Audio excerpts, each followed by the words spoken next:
Tuning in to the online broadcast network, AFTERBUZZ TV. Over 20 million weekly downloads in over 150 countries, and your number one source for after-show entertainment.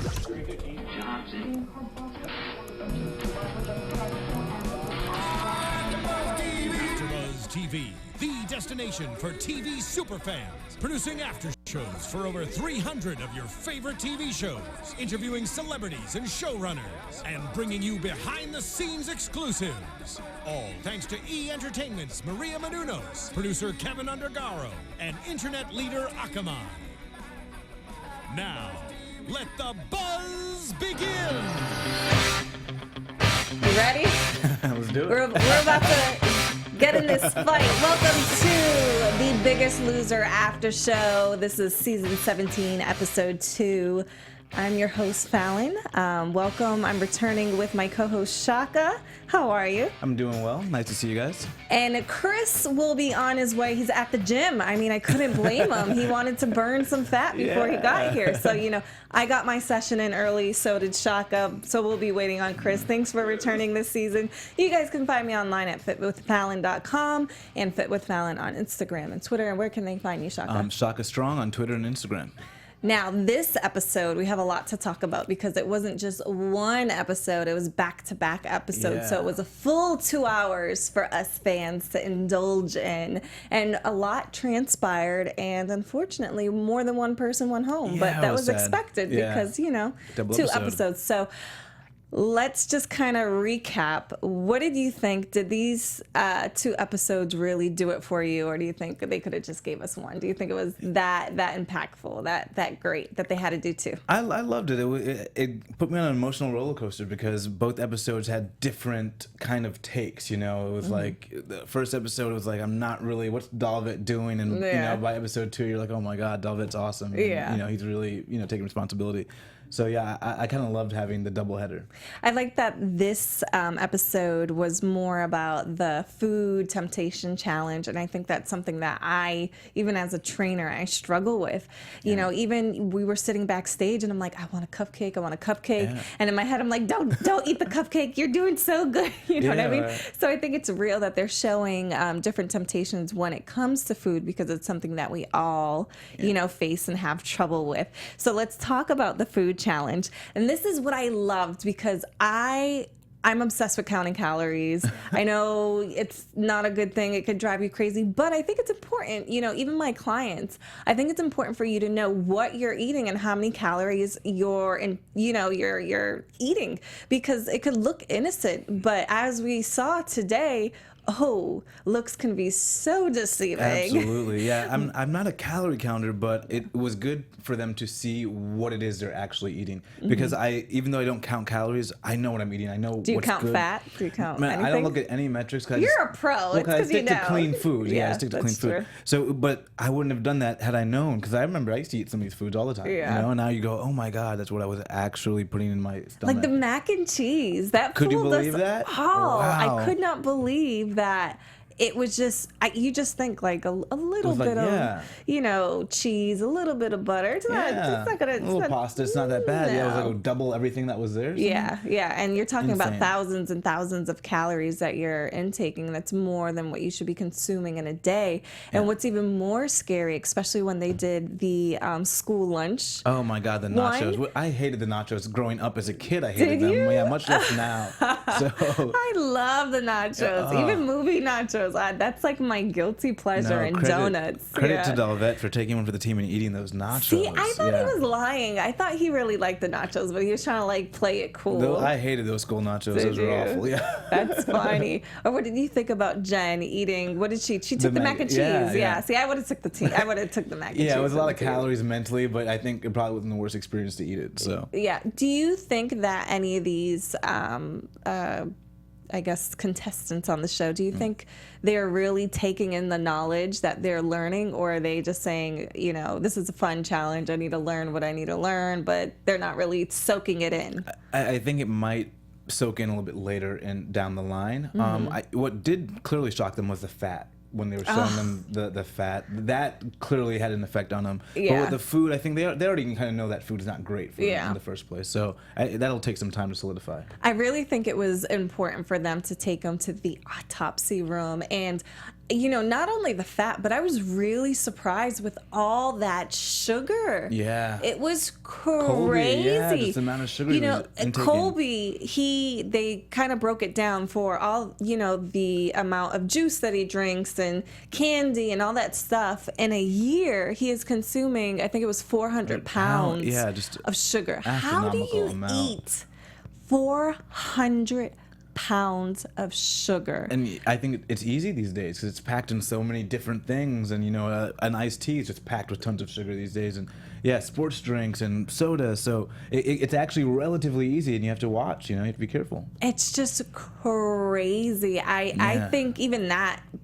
scared me. I was like, oh wow, like that's incredible. Between that, with the fat, and what else did they do? And then how about what they did with Rob when they put up, you know, oh, what are when you he was doing gonna die. Day? Yeah. Oh, that was. Do you think that was a little too much, or do you think that's like a wake up call for real? No, I mean it's a wake up call. It's not too much because it's reality. You know, it's his life, and that's what he needs maybe to motivate him to and it did motivate him. He was just like stunned to see it written out, you know. Yeah. I think it was eye-opening for everybody, and I think even for us viewers at home, you know, we don't really, I feel like we just go to with our day-to-day business. Oh, I'm eating this, and you know, you're not really thinking about your future and how the foods that we eat have an effect on our bodies. And I know you were telling me backstage you're vegan. Yeah. So what made you turn vegan? Because that's intense. Kudos to that. It's something I never thought I would do. You know, I just thought how ridiculous. But just the more I was seeing with people getting sick and a lot of people getting diagnosed with cancer, they were being advised to go on vegan diets. And then, really? Yeah. And then I saw a lot of raw vegans out there that were like, you know, 70s, 80s, but they looked 40s and 50s and had the energy of someone that was a lot younger. So it just ended up being what I thought is probably the most healthy lifestyle. So my first year I got rid of red meat. The second year I got rid of additional meat. This last year I was pescatarian. I was going to ask that. A lot of people, they'll go pescatarian if they can't go all the way. Exactly. So yeah, I did it in stages, and this year I'm vegan, and then next year I want to go raw vegan, and then after that I'll make a decision as to how I want to move forward. But I wanted to get the spectrum of kind of diet. Wow. And then see what's livable and manageable for my life. So what's the difference between a raw vegan and a vegan? Well, a raw vegan doesn't heat up anything over 115 degrees to preserve the enzymes. So like no microwave. Yeah, I mean you can, but they'll whisk things highly, you know, with a Ninja or different kinds of stuff. Okay. Yeah, and so you can make a soup based on the friction and how warm it can get. But yeah, you just don't heat. You use a lot of food dehydrators. Yeah. How interesting. I remember I read a study of a phlebotomist. No, not a phlebotomist. I'm trying to think of the word.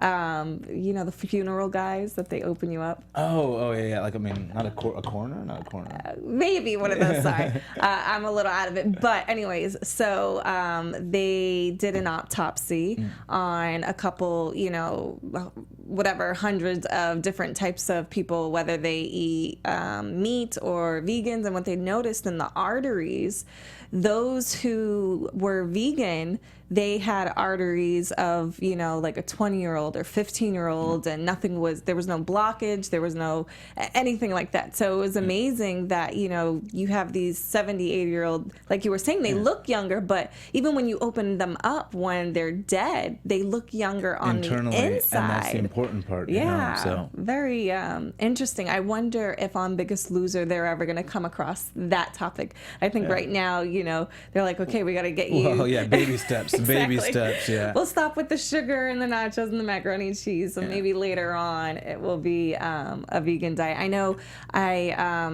my mom, she has like lung disease, and somebody recommended a book for her that is for cancer patients, and it said the same thing to, you know, go vegan and do the juicing, and so it kind of it's not easy, but it's definitely worth it for your health to at least play with and know about and try to do to some degree in your life. You know? Any element you add in is a positive thing. Yeah, so we see during this whole food challenge, Dolvett's team, you know, he's not doing too well. His team isn't as far as these weigh-ins and challenges. What's going on with Dolvett's team? Yeah, what an epic breakdown. But I think it was good to see that, you know, that they acknowledged there was a breakdown in the team when they had to vote Whitney off. And I think that heart-to-heart that Dolvett has with the team, because I know Dolvett has a big heart, but I didn't see it during the episodes. You know, I just saw him really just tearing into these people, and I was wondering maybe he's doing it off camera, maybe they're cutting it that way. Yeah. But I think clearly they were showing what was representative and that he wasn't really connecting with them on a deeper level. And that's something that, again, as a trainer, I shy away from, because what I take into consideration is these people are already broken down. They're at their lowest. That's why they come to you to get trained. That's why they're on Biggest Loser. Yeah. So, you know, I really wasn't connecting with Dolvett just as a viewer, watching him the way he was interacting with his team. But it was nice that Dolvett was humble enough to, you know, acknowledge his mistakes and to take in, you know, what the team felt and what they think would work for them, because... And that's it's a unique thing that a lot of trainers don't do. You know, a lot of trainers will take responsibility the minute you lose weight. But if you're not losing weight, if there's a breakdown or a failure, they want to blame the client and, you know, the person. Yeah. And so it was really just nice to see him step up, take responsibility, and then follow that up in the next workout with actually kind of being that person he was aiming to be. Yeah. Now let's talk about Whitney. So for the weigh-in, everybody seemed to lose, you know, some more significant than others. But unfortunately for Whitney, she didn't lose anything. Yeah. And do you even think that could be possible, where you're working that out that hard and you have chefs cooking for you, you're eating clean, what's going on? How do you not lose anything? So that's what I thought. I'm going to have to go back and look into what they have in that house, because I'm thinking to myself, it's impossible, because I see the workout, you see it on camera, even to fake that on camera, you'd be working like a couple ounces, you would think. And so, so they must be eating poorly, or just the portion control must be insane. Yeah. So I didn't realize until the second episode when they had the taco truck that maybe they are giving them sort of, you know, temptations where they can make something healthy or they can go the opposite direction, and they're choosing to go the opposite direction, or they're not watching how much they are eating, you know. My only, I guess, conclusion of this situation is maybe she was on her menstrual cycle, you know, because I'll tell you, as a woman, you can work out and you can even retain that water, and you gain weight and you're like beating yourself up. But then again, you know, it's just the level of working out that I saw there. Yeah, that's true. I know, that's even pushing it. You would think at least a little. Yeah. But I bet if she would have stayed on the following week, she would have had a great... dramatic, because that's usually how it goes. If you don't have a great week, 1 week, the following week, it's like, bam, 9-7 pounds. So it's unfortunate that she's already sent home, so we're not going to be able to see that. Yeah, so. But, you know, it's good to see that she seems like she's still on the right track and, like, the post-show, you know, deal. Yeah. I love that they're doing that now. Yeah, that's nice. It's nice to see. Of course, I don't think they would show somebody who wasn't doing great. Who knows? Yeah, who knows? But it's just always good to see them. It's really nice to know that, okay, they went into the real world and they're still succeeding and using the tips and tricks that they learned on the show and still motivated. Yeah, exactly. So that was pretty cool. And now we see Dolvett's team even more motivated this second part of the show, because they weren't doing so well. And I feel like it's a little embarrassing, because Dolvett, he's a pro. He's been on, you know, Biggest Loser for quite a few seasons now, and this is only Jen's second season, and she's already kind of showing off. So, and so this was the episode that showed why he's such a pro, right? You know, he really came through with the workout, and I mean, I was almost cheering, you know, like that whole atmosphere of them really enjoying working out, them really wanting to work hard, not for Dolvett but for themselves as well. So it was good to see that change, you know. I loved it. I loved the challenges in this one that were just so practical. So they had the taco truck, or the food truck challenge. And let me tell you, I love me some taco food trucks. So I think if I was on the losing team, I would have just indulged. But let's talk about that challenge. Yeah. So they had the food truck, and what were they challenged to do with the truck? So they had to get these trucks over the line, and whoever got it over faster had to go back with the other teams, and the last 6, all 6 of them pulled the last one. And so Jen's team won again. But you know, Dolvett's team, they were able to keep their morale because it's a new team. It's like they have new energy right now. And so, yeah, that was great. But then watching the challenge, I was just so shocked. And watching the dichotomy between this group that got to get the Lorena Garcia healthy taco lesson. She's like a famous chef, and of course she's making amazing tacos, but they're healthy tacos. Yeah. And then watching the taco truck, and then everyone making these really, really poor choices. Yeah.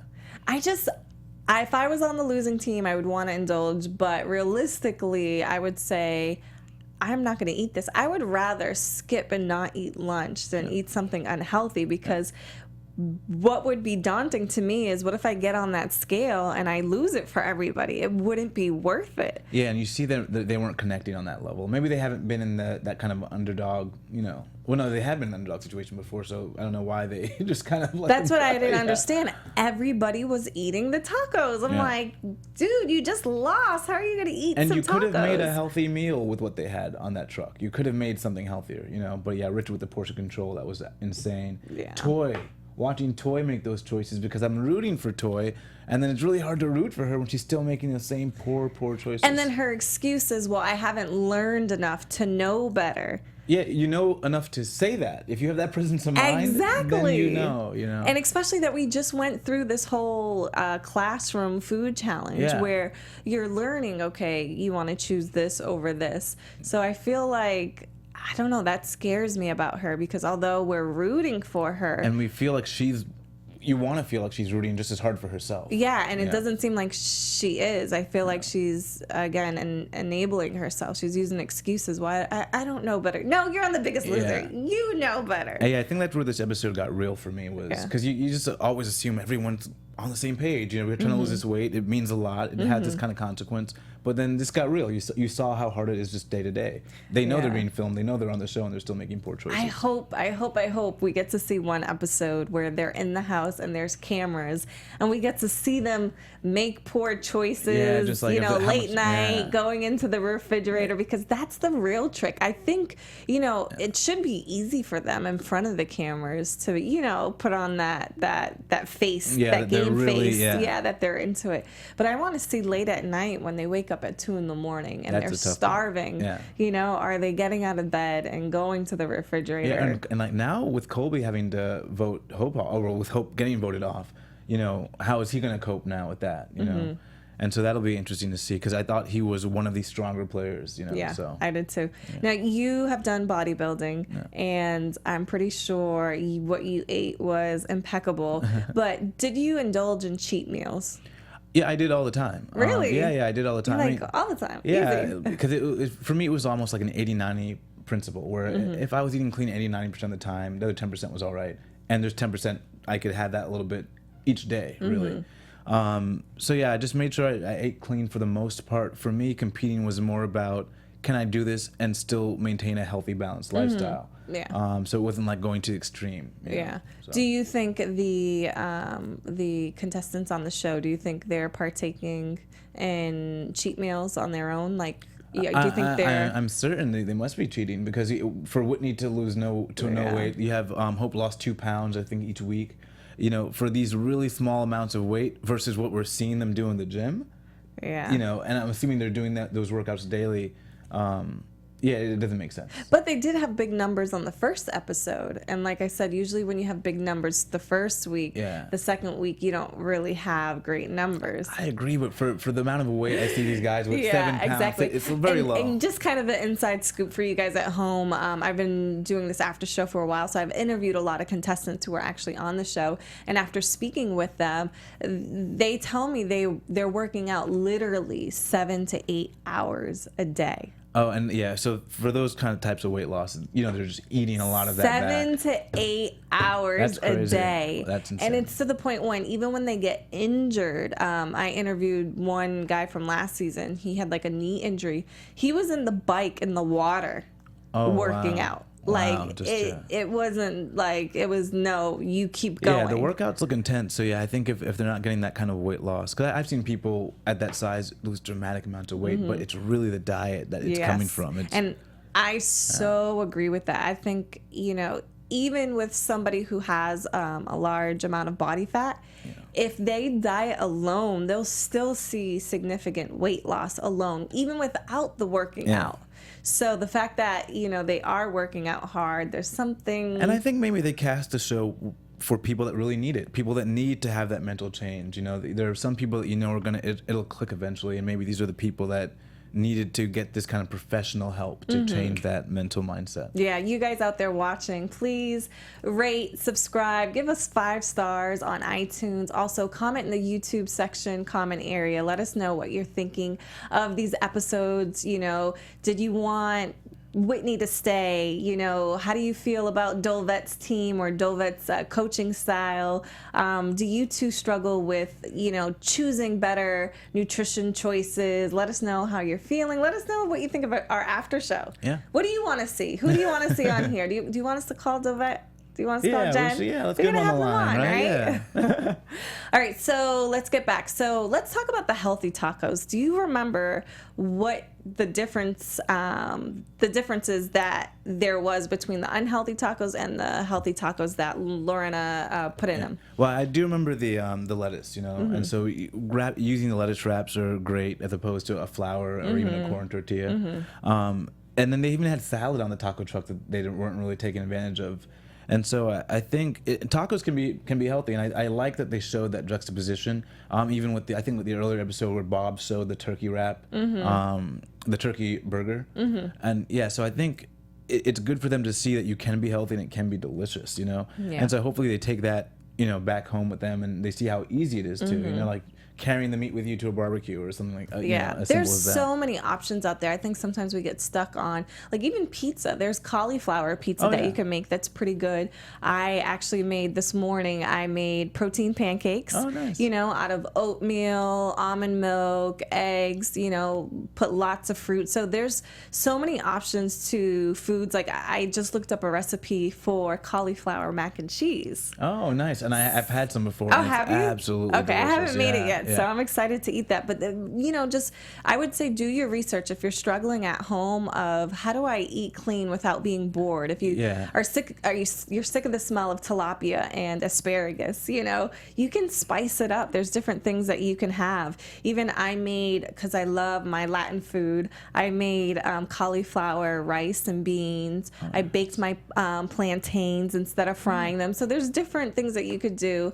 If cooking you just, with coconut oil. Yeah, exactly. You just kind of have to be creative and put that energy into taking the time to, look for those recipes. And that's what it is going vegan, I've had to become very creative so it doesn't get bland. And going vegan, you have to be more creative than, if you're not.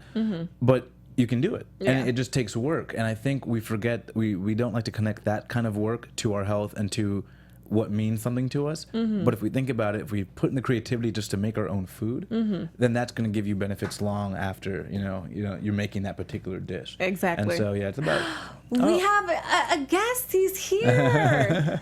He's back from the gym. He made his way. He cleaned himself up. Welcome, Chris, to the show. Welcome. Thank you. How's it going? Thanks for holding down the fort. You guys are awesome. So what did you work on tonight? What did I work on tonight? Did you do upper body, lower body cardio? That's a great question. No, I did do yoga this morning, so I'm very happy about that. Nice. Yeah. So you're feeling at peace? Not quite. Yeah. I was stuck in traffic on the way over. Yeah. But I was teaching a seminar actually just before I came in and ran over a little weight bit. loss seminar? I know I'm going to lose weight because of the fact that I had to run to get here. Anyway, how's it going? Good. Yeah, we just kind of broke down both episodes. I guess now that you're here, let's hear your thoughts. It was a 2-hour week this week as far as, the episodes back to back. Right. What did you think that? Do you think there was enough juicy moments to put 2 episodes together, or do you think it could have been better? You know what? I think there's been a lot of juice. There's been. Is this the popular consensus here, or is it? Good stuff. Yeah. Okay. Yeah. I think there's been a lot of juice and. Just the emotional and heart-wrenching moments, and then hearing, I think it was Colby who was talking about the fact that he had started to put on weight once. Was it Colby or Rob that had the prostate cancer. Oh, Rob. Was that Rob? Yeah. Rob, yeah. Had the prostate cancer, and he started talking about that and how he had lost somebody that was close to him, and that's how he put the weight on. There were so many emotional moments that they're really pulling that out. But it makes sense. You know, it makes sense that somebody would put on weight after a significant emotional event like that. I get it. What do you think about Dolvett having a heart-to-heart with his team? Now, we talked last episode. I was like, he's going a little too hard. How do you feel about him kind of coming to his team and having a heart-to-heart with them? I knew you were going to call us on that. Yeah, of course. I think that's what they needed to do. They pulled out a win after that, which is good. You got to roll with the punches. And he was training hard. And I remember in watching the first episode that thinking that, wow, that's interesting, because he's such a sincere guy as a trainer. He really cares about people. And then when he get in their training, it seemed like he changed to drill sergeant. Come on, you can do it. And for me, that would work with me. He could pull that off with me. With the ladies, maybe not so much, and he had to back off a little bit, and in doing so, they developed the camaraderie and the trust that he felt like they needed to do. So it worked. Yeah, and I think with Dolvett too, like I try not to be too hard on him myself, because I think when you're training anybody, you have to get to know your clients, you have to get to know your team. So he didn't know them yet, so he was like, okay, this is what I think's gonna work. But I love the fact, and we spoke about it earlier, that he stood up and he was like, okay, I'm going to own it.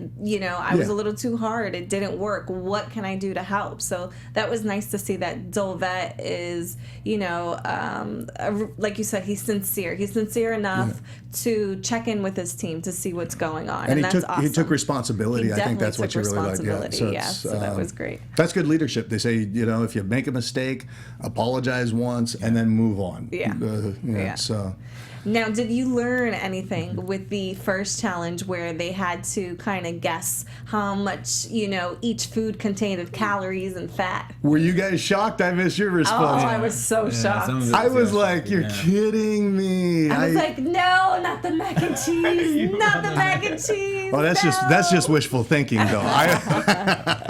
I was wrong on everyone. Were you? Everyone, yeah. That is funny. That is really funny. What was most surprising, though? When I picked I thought the quesadilla, which would have been really, really heavy. I thought that the sodium wasn't something that I was thinking about so much, but the Alfredo, when they ate that was over 2,000 calories. Are you kidding me? Yeah. Well, you got to figure that's almost like mac and cheese. The Alfredo sauce is all cheese, and then you have the carbs, and then the butter and the salt and pepper. But when you think of 3,500 calories for a pound, you're going, oh my God. Yeah, that's crazy. It's ridiculous. Yeah. Like things that we take for granted, we take for granted. So for me, did I learn something? Absolutely. Yeah. And then it got even more serious when they went into the autopsy room. What did you think of that scene? Have you guys already? We did. We discussed. All right. We just want to know your opinion. My opinion. Thanks for including me. The whole autopsy thing. I mean, it was serious. It was, and I get what they were looking to do. They were looking to change the associations that people have to things. And one of the things, and I think it was Brian Tracy who first, the professional speaker that first brought this into my consciousness, but he said, all of our lives are determined based upon what we associate pain and pleasure to. Somebody associates more pain to saving than they do, and they associate pleasure to spending. They're going to live one sort of a life. Whereas if it was the inverse or the reverse, it would be different. It's the same thing here. They're looking to change the deep associations that people have to either the food or to the fat. So when they poured the fat into the tub. And the visuals. Yeah. Were you shocked? It was just like, is she ever going to stop? I know, like, when's the tub stop? Going. I'm like, oh, that's so... The sugar, though. Yeah. The sugar blew me away. And then it was 1.2 pounds of sugar he was drinking a day. Daily. Yikes! So it was like 460 pounds, I think, that they put on the table. Yeah, over 400 pounds of sugar. This big, just a big one. And I think that a lot of people don't get that how much of an effect that can have with sodas and stuff like that. But I kind of blame us. Where are we in society that we are so disconnected that we don't even know what is in the food that we are consuming on a daily basis? Yeah. It's startling. And there was a great film called That Sugar Film that's really good and shows us how much sugar that we're all I haven't consuming. seen that film. It's astounding and how easy it is to consume that sugar. So it's something we'll have to be cognizant of and really watch. Yeah, that's just, I don't know. It even, I try to eat clean, but even now, after watching that, I feel like I'm really going to jump into, but you know what's even more scary is that I like reading labels, but sometimes they don't put everything on the labels. Yeah. That's scary. Yeah. It's like, I'm gonna start my own farm, so I know what I'm putting in my chickens, and I know like that's what you have to do these days. Really, you gotta become a farmer. Yeah. Like, the only way you're gonna be healthy and live long. Like, it's crazy. No, it's wild that it's wild that we are living in such a fast food society, and for me, you know, I went and I moved to Bali for like 2 years. And Did you? Oh, wow. And it was magical. You know, they make fresh juices, and I was juicing all the time, and I felt good, and it was easy to eat right. It's a lot harder to eat right, and you know, when you're running around and what you got at the fast food restaurants, and hence the reason why they took them to the mall, I'm sure. And as you had mentioned before, Fallon, when you talked about having all those temptations around them and how you thought that was important for them to do there because that's what we run into in real life. It's difficult to eat a great diet with the fast food society that we're living in, for sure. Bombarded with so much information, you're not sure what's healthy, and then what's healthy changes on a daily basis. So you're always not sure you're reading yesterday's book or today's book. And that's the thing. I feel like you have to fully throw yourself into this if you're going to do it. They say it's a lifestyle because you really, like you said, you have to research on your own. You know, I'm constantly grabbing magazines or Googling or trying new diets even on myself to see what's working, what's not working. You know, it's definitely always changing, so you have to be on top of it. But talk about Bali more. Bali. Oh, you want to hear about Bali? Do they? I know they do probably yoga and meditate there. It's but what yoga about, mecca. But what about like resistance training? Is that something that they do out there? Are you looking for a move? No. But I'm curious because I lived in Dubai for a while. Right. I lived in the Dominican Republic, and it's fascinating. Like even just between the East Coast and here in LA, you know, the lifestyle is different. So what was it like over there? But, you know, it's magic. I mean, like LA, there's a big contrast when coming back to LA from because I was in Ubud, Bali, which is the spiritual center of Bali. Did you have like an eat, pray, love moment over there? Yeah, I think I had a little of everything. But it's very easy to eat right. They have so many restaurants. There's this little place called Alchemy where they'll make you a beautiful salad with just the best organic ingredients, and it's so easy to do it right. It is a yoga mecca. You don't see, there's not, people are lean, people are trim. They're very health and fitness oriented. People go there usually when they're having some sort of a crisis in their life to just find themselves again. Yeah, that's what I was asking. That's why I was there. Yes. Eat, pray, love. But to come back over here, and I don't mean to say this to my fellow Los Angelians, but it can be, you know, it's a little more pretentious, a little bit more about how you look and stuff, which they just don't care about over there. You know, if you can get if the women shave their armpits, it's a good day, or it's but not in their minds, right? So if it's a different type of environment. I don't mean to offend anybody with that. Fallon, if you've got hairy armpits, I apologize. I don't. Thank you. I don't, just to clear the air. Just to clear the air, yes. But it really is a spiritual and a mecca for getting to know yourself more, falling in love with yourself, which is the problem that most of these people are facing. They're facing this issue of not being in love with themselves, of not being, and not in a vain way, but in a way that takes care of their body temple. You know. Do you think people out there eat healthy because they love their body and they love themselves, that they don't want to pollute their body, their temple? Do you think that's the reason why? I think definitely. I think they definitely got that going on. There's a strong spiritual vibe out there. It's an amazing place to go if you're looking for transformation, if you want to slow down for a while.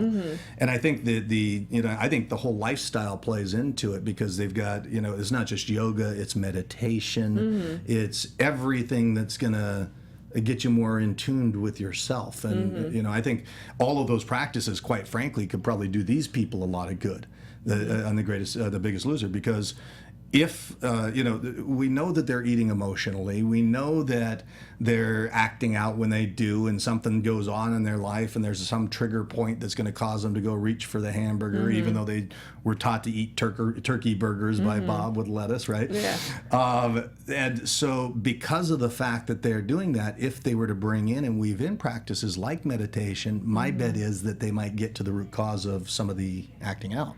That could be kind of cool. Interesting. That would be a cool episode. I don't think all the, seasons that I've watched Biggest Loser, I don't think they ever really focused on meditating. It was more of workout, eat clean, workout. But I wonder if they kind of balanced it out and did something like that, if it would have an effect on their weight loss. What do you think? Well, of course, and I think you kind of see it a little bit from Bob and the trainers, that emotional connection that they're having with them. That's part and parcel of like meditation and that kind of like getting to the root of the problem. I think they're showing a balance of that now, and so I think that if they found a way to weave that in, I think that'd be great, and maybe they will this season. Who knows? So, how many taco trucks have you moved in your life? Or you're strong. How many taco trucks have you pushed along? Yeah, I've chased them down, but now. What do you mean you're strong? Looking at him, You're both strong. I thought that was just an interesting challenge. It's funny the different types of challenges that they come up with. I don't think any of them will ever have to pull a taco you don't think truck. We're going to have to do that? No, I don't think so. So it was practical life skill. Yeah, it was a little interesting to see that. Although the visual was pretty cool, it was nice to see them come together as a team. But it just for the Roberto and Luis too. Yeah. Yes, yeah. That's so fun. I've got a friend. His name's I don't know if you're martial arts fans or anything, but a friend of mine. His name's Hickson Gracie, and he was the champion of the Gracie Jiu-Jitsu family. He had fought like 400 fights, never defeated. And they did a movie about him called Choke. And when they did the movie, he had regular ways of working out, but for the movie they said, we want you to do crazy things like put this band across your head and be pulling a truck with it. And they literally put things in there that people think he really does. Yeah. But it was just for the movie. Not a practical life skill. Yeah. So when we make our movie, we're gonna have to pull some taco trucks. Yes. I'll be inside eating the tacos. Healthy tacos. You guys will be pulling me. Special episode. All right. So for the I guess the final weigh-in, Dolvett's team pulls it together and wins. And it kind of shows us, the whole heart-to-heart. I knew you were going to take credit for that. Really worked. And then Hope had to go home, which was really hard to see because I'm like, Hope and Colby, they're a duo. They're husband and wife. And for one of them to have to go through this experience alone, I was just like, no. And what was she doing? Because Colby had some really dramatic weight loss. And so it was just like, what? And they're together most of the time. So I wonder what was happening. I don't want to blame it on a female-male thing, but I honestly believe that, Is she about to say hormones or something? I said that earlier too, but which might have been a valid thing, but But also, I don't remember exactly what her body fat percentage was compared to his, but all that stuff comes into play. Yeah, but she only lost, the 2 pounds for 2 weeks, right? Yeah, I've got it written down. Yeah, I think it was 2 pounds the first week and 2 pounds the second week, so I was just it was not much. Yeah, they had a couple of them that... I wonder... Let's see. Hope, although you got that she continues to lose weight, she lost 32 pounds total. Oh. Okay. Since she started. So that's 3 so episodes. She's still going. Yeah. Okay. But I was disappointed to see that happen, and we'll see how Colby fares in the future. Yeah, these were just kind of the follow-ups on him because Whitney had left as well. She's lost a total of 31 pounds. Oh yeah, today. So, yeah. All right, so I'll be honest. I wanted to see something more dramatic these episodes. I wanted to see somebody quit, or I wanted to see, I think we saw that breaking point, right? With Felicia. Yeah, that was, to me, if Dolvett did not respond to her call in the right way. Yeah, that could be it. It could have gone downhill because there was a breaking point. This is true. I don't know.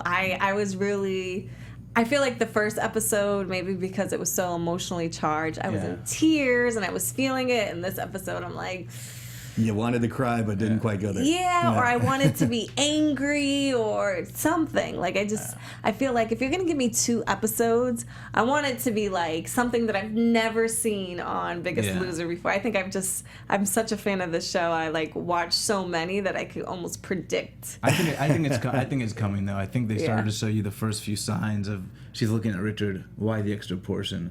You know. Oh, that's true. He went back for another taco or something. Now we're starting to see a little bit of them on their own time and their bad behavior. Their personalities. And I want to see some contestants fight with each other. Well, I think you're going to see it. I do.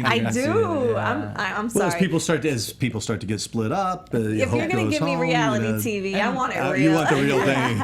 Keep it real. When you start your weight loss and it just clicks for you quicker than it does for the next person, you're going to be looking at them like, why aren't you picking it up? Why aren't you picking your weight? Or just being on opposite teams, I wonder if they're gonna kind of shake things up a little bit. Because now that Dolvett's team won, I wonder if Jen's team is gonna get jealous. I wonder what it's like between the trainers. I think that's a hard. I haven't seen that much between. I don't know how much they interact, but I think they both know it's to some degree out of their hands. It's always gonna be that person. So I don't see it getting too competitive, and I think it's hard because it's like you want everybody to do well. So I think I would feel guilty if I was a trainer on the show and I'm hoping the other team doesn't lose weight. I think you would feel bad because you're like, wait, everybody is here to change their life. That's the tough part about doing a show like The Biggest Loser Chris is because everybody wants to make their life better, and then it's like, okay, how are we going to set this show up so that it has the drama that captures the audience, but still let them be winners, right? Yeah. It's like, so it's a tough premise. They make it work pretty darn well. I'm still engaged. I think that's the fun part. It's even when people go home and there's a little drama, at the end of the day, everyone is there for a positive purpose, and people are taking home lessons regardless. So you don't really feel that bad because it's still a positive in every way. Right. And they're entertaining first and educating second, but they're doing a pretty good job on ratcheting up the education. And I think that's key with this whole process. I think it's important to have the weight loss, but if they don't grasp the tools that they need to learn, all that weight loss doesn't matter because it's going to go out the window and they're going to gain the weight back. So I feel like they really need to, take this seriously. I don't think yet, just from what we've seen, I don't think they realize, everything the that gravity. Exactly. So, especially when it comes to the food and nutrition. I think we'll see it soon. And we've already started to see it. And see, that's what with this episode that I really started to appreciate, even more so than the last episode, was them really looking to change the associations of the people with pouring the fat in the thing and then telling the guy, this is your death, this is when you're gonna die. And that was Colby, right? Yeah, he's 56, so he's the oldest of the mix. And so they said, "Hey, this is your death." Oh no, that was Rob. Was it Rob? Well, yeah, Rob. Was it Rob? Yeah. Oh my gosh, where am I? We're still learning all their names. We'll get it together. So it was on, but what was the date? The 14th of December 2020. Yeah. Okay, we got that part right. Yeah. Right. And they said this is when you're going to die. Statistics say, and that's not that far away. That isn't. So that's really 4 years away. But if that's not in your face, I don't know what is. Yeah. No, that's true. And I think we gave it with Fit with Fallon.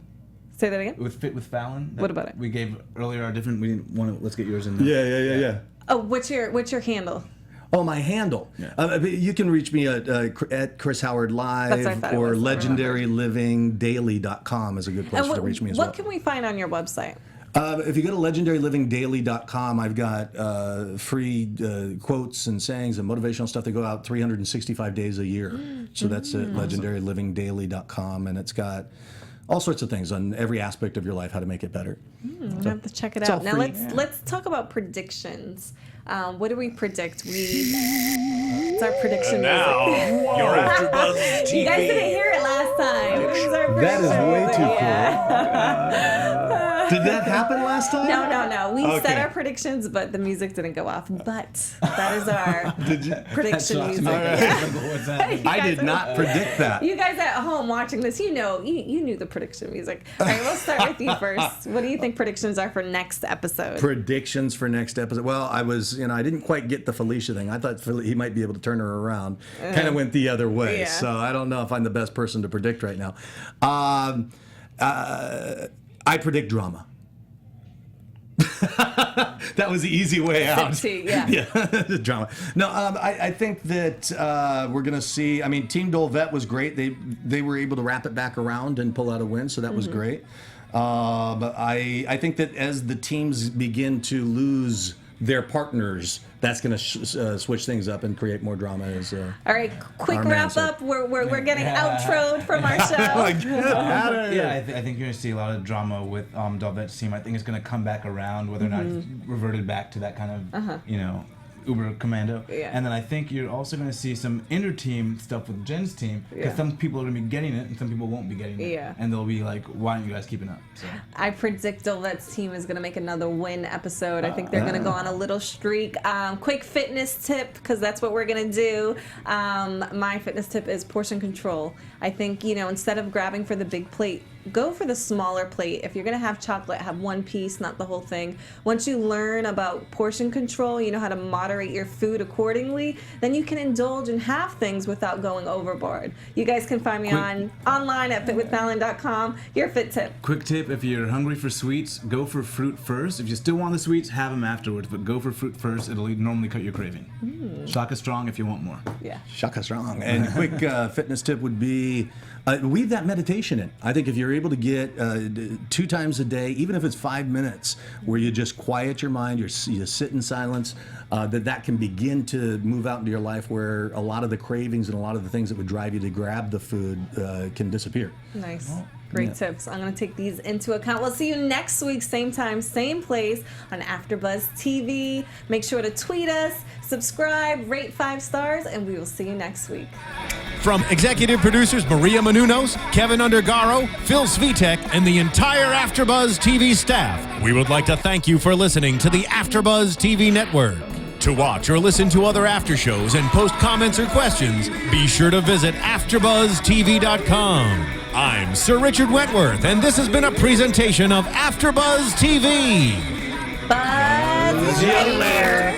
The views expressed herein are those of the hosts only and do not necessarily reflect the views of AfterBuzz TV or its owners or principals.